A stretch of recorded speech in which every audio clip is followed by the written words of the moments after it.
Hello guys, আজকে তোমাদের সাথে আমি আলু সজনা দিয়ে মাছের ঝোলের রেসিপি শেয়ার করবো। তার জন্য মাছটাকে ভালো করে ধুয়ে লবণ হলুদ দিয়ে মেখে নিয়েছি। এদিকে একটা মশলা করে নেব।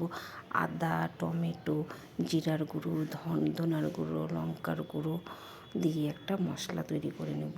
তারপর কড়াইয়ে তেল বসিয়ে দিয়েছি। মাছগুলোকে দিয়ে ভালো করে মাছগুলোকে লাল করে ভেজে নেব। দেখো আমার মাছগুলো ভাজা হয়ে গেছে, মাছগুলোকে তুলে নিলাম। তারপর সেই তেলের মধ্যে জিরা দিয়ে, জিরাটা যখন লাল হয়ে যাবে, আলু সজনা এর মধ্যে দিয়ে দেবো। দিয়ে তারপর স্বাদ মতন লবণ, পরিমাণ মতন হলুদ দিয়ে ভালো করে নেড়ে এটাকে বেশ ভাজা ভাজা করে করে নেব। দেখো এরকম করে ভাজা যখন হয়ে যাবে, যে সেই মশলাটা করে রেখেছিলাম সেই মশলাটা এর মধ্যে দিয়ে ভালো করে কষিয়ে নেব। দেখো মশলা আমার কষানো হয়ে গেছে।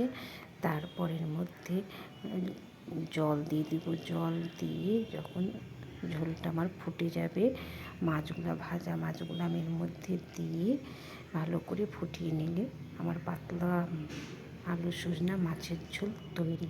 এটা কিন্তু গরম গরম ভাত দিয়ে খেতে খুবই ভালো লাগে।